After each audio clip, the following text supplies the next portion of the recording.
not like every single thing that scares you is uncomfortable. You need somebody to push you into doing it.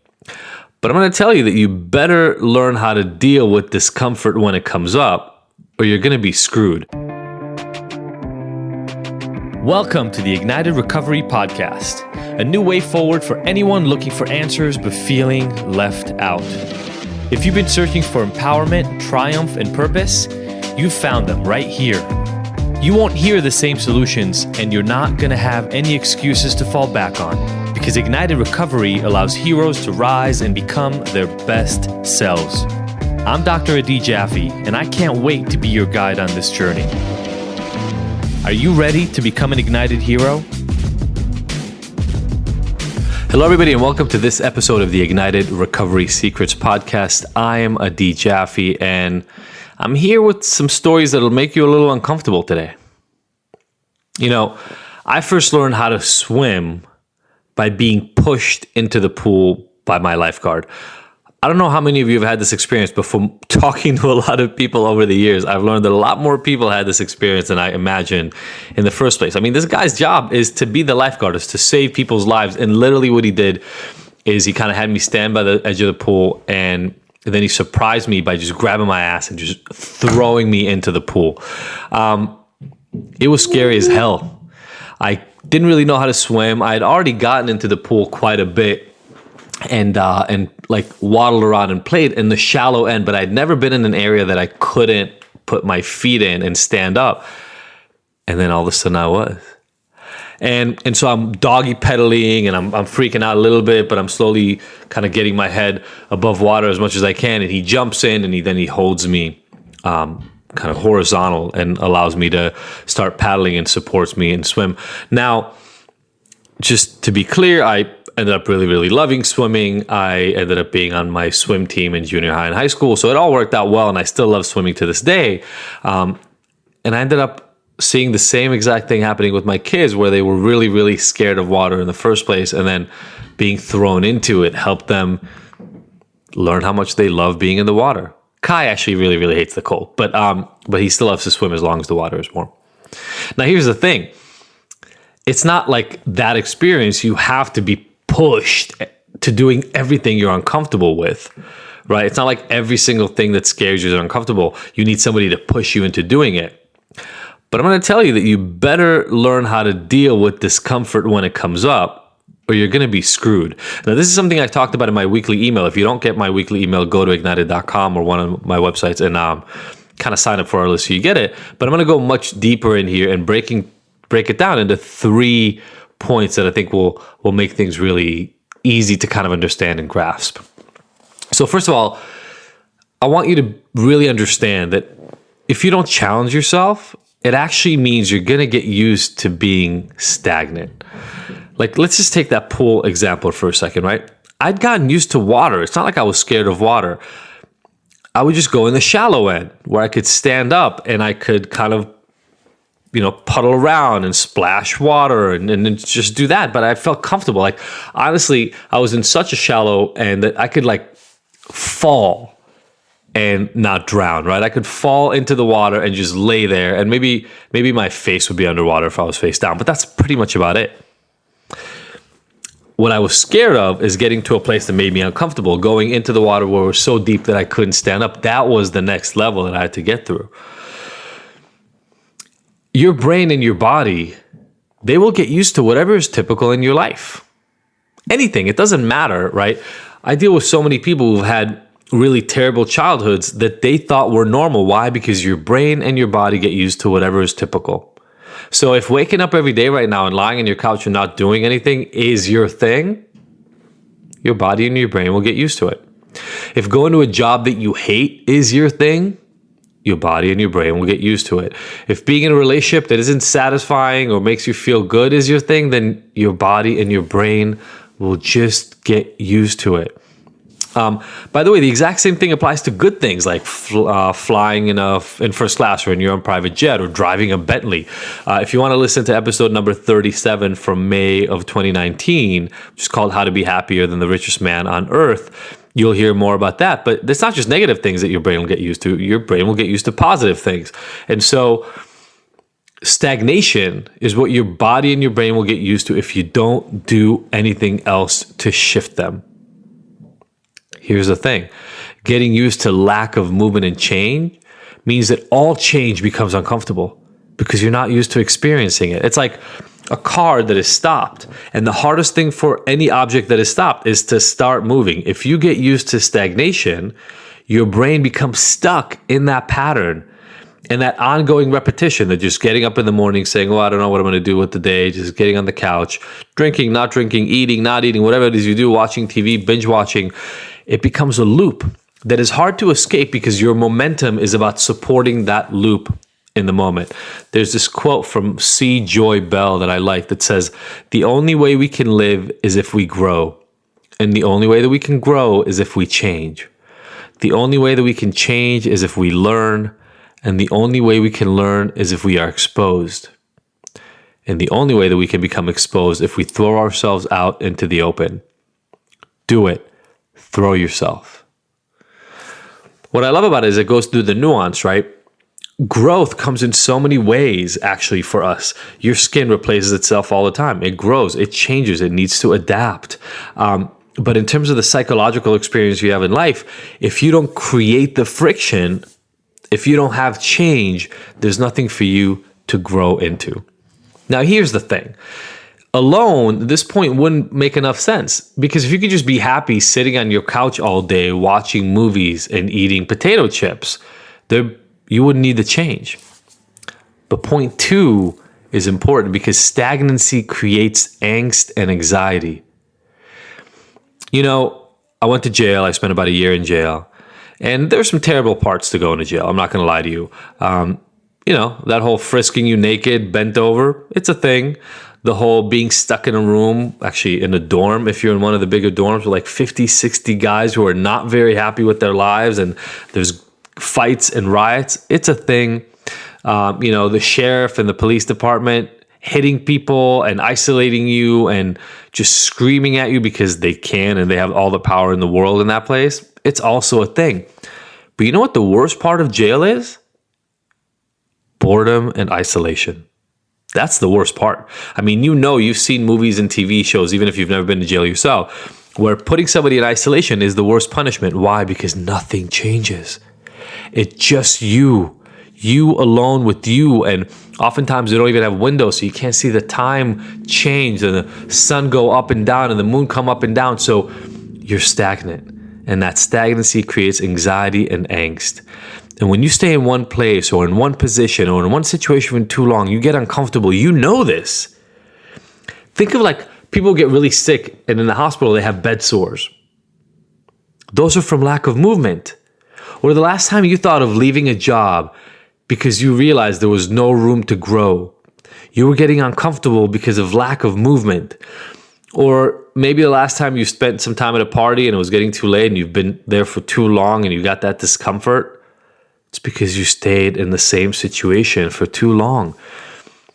Stagnation creates anxiety, it creates discomfort, it creates pain. So the thing is that even though you might get a little help from being lazy and sitting on the couch and just not doing much in the moment, it leads to the stagnation, which eventually will lead to angst and anxiety. And that discomfort of pain, it needs to be resolved. It's going to be resolved. They demand you do something about them. And you will.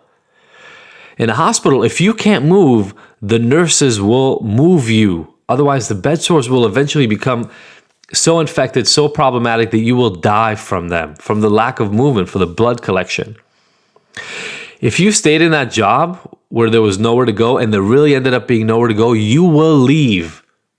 You might get really mad at somebody and throw something and get fired, but you will leave. And unless you're like some people that I've met before in my life, you end up leaving the party because it gets uncomfortable because everybody needs to go to bed and it's time for you to go home. Now, here's where this meets the mental health / addiction world.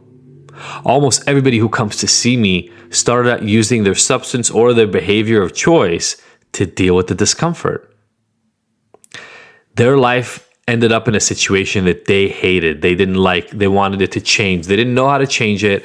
And so they used something, porn, alcohol, chocolate, sugar, coffee, whatever it is, cigarettes, to get themselves out of that mental space.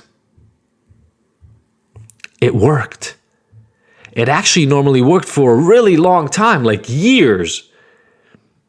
It just didn't solve the actual discomfort. Right? So the alcohol numbed out the anxiety.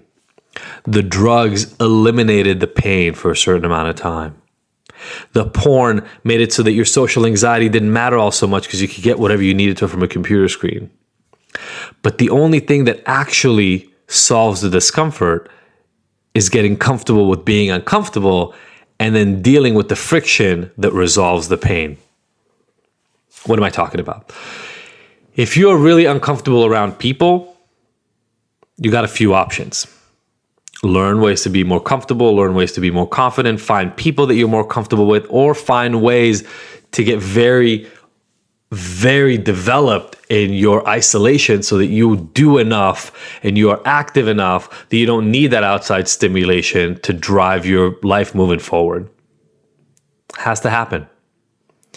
If you work in a job that you hate, that you despise, that you go to every single day and you want to kill yourself because of, you have a few options. You can switch jobs. You can talk to the people at work, the boss, your colleagues, etc., to change some of the situations about that specific job that you hate so much.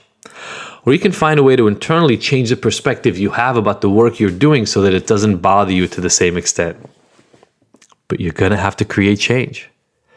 And if your relationship suffers, if you're in a relationship that doesn't have trust or has a lot of pain and struggle in it, again, you're going to have to do work, conflicted, friction-full work to solve those problems, or you're going to have to leave, or you're going to live in a terrible, terrible marriage or relationship that you're going to do something to explode and implode and destroy down the line at some point.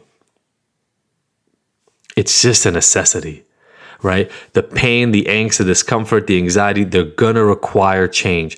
So you're either going to get comfortable with creating the change yourself and going through what needs to happen to create a better situation for you, or you're going to suffer to the point where you're going to blow up. Now, in the email that I sent this week, I gave a really quick exercise that I'm going to do for you right here. But I want you to do this, right? Don't just listen to and go, yeah, that would be really useful. Go and solve some of these problems in your life. So this is a really simple exercise. Write down on a piece of paper the 5 most bothersome, most anxiety-provoking, most depressing, most annoying things you have to do in your life. And then next to each one of those, write down the person most closely associated with it. So like if you hate your job and your boss tells you to do something that you hate every single day, your boss would be the closest person.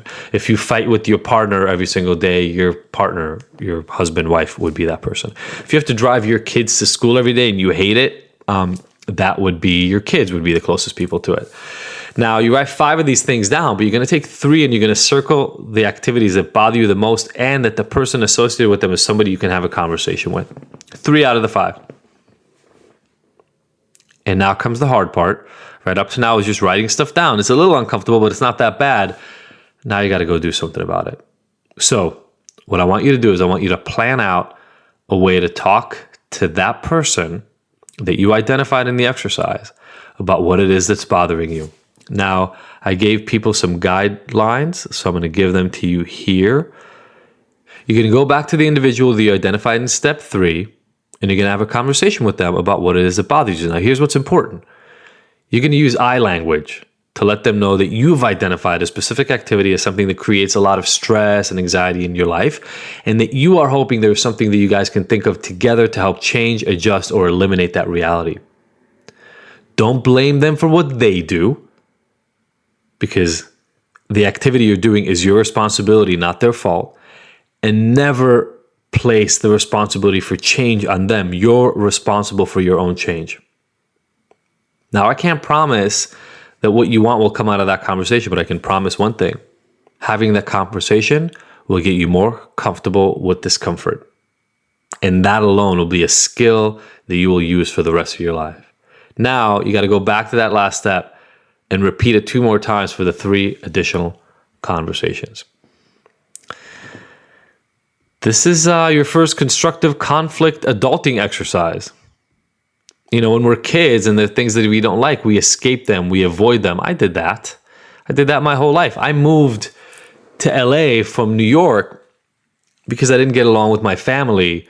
And so I moved to the other side of the country so I wouldn't have to see them. Did that solve my ability to handle conflict and to have a good relationship with my family?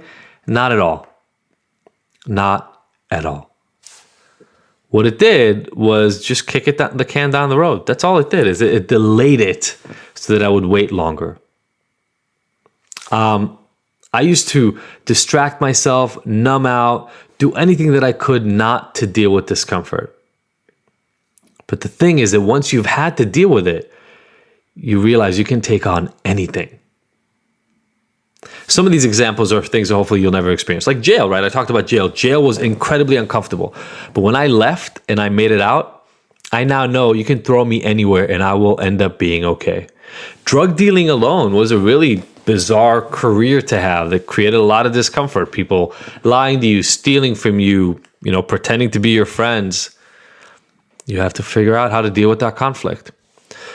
But you don't have to go to those extremes for this. Exercise is all about discomfort. If you really engage in exercise, whether it's weightlifting or running, what you're constantly doing is pushing yourself. What is that pushing yourself but getting comfortable with discomfort? If you're lifting weights that are heavy enough that they're difficult to lift. If you're running, you're trying to run a distance that exercises your lungs and your heart and your cardiovascular system and your legs so that they get training. What you're doing is you're training your body to deal with discomfort so that in everyday life, it can be more comfortable. You've heard Sophie and I talk a lot about having uncomfortable, friction-full partner conversations. What those do is they make sure that you are so comfortable with having these weird discussions that when something little comes up that needs to be addressed with your partner, you don't run away from it. You don't hide it. You don't lie about it. You just deal with it right away. And the same thing happens at work. All of these conversations, all of these exercises, all of these practices are training to help you deal with discomfort in your life. Because once you can do that, nothing is an impossible challenge anymore. Okay. Now, I gave you a lot here today. I'm going to leave you with this. This is my number one takeaway from you for today. I'm not telling you to only do things you're uncomfortable doing. Like I said before, I'm not telling you to make people push you into a pool all the time. No. But I am telling you that you have to stop running away from things just because they're going to be uncomfortable. Because in that discomfort and in the knowledge that you can deal with it is the ultimate growth you're ever going to get. All right, I hope this was useful. As usual, I'm going to ask you to screenshot this, and if there's anything that comes through to you that you can use, share it with us. Share an Ignited. Tag us on Instagram. Tag me. Let us know what the lesson is. I guarantee there are other people that need the lesson that you just had, and by you sharing it publicly, they'll get to have it as well. Thank you so much. Happy early 2020 for all of you. I hope this year is going to be an amazing, amazing year for you. Bye. Thank you for tuning in to the Ignited Heroes Recovery Podcast. I really hope you found the information here useful and that we'll see you back here next week. And look, I want to make sure that this podcast is the most useful it can be for you, so please let me know by emailing info@ignited.com if there are any specific topics or questions you'd like to have addressed. As usual, if you like this episode, I would love for you to leave us a 5-star review and rating. Thanks, and see you next week.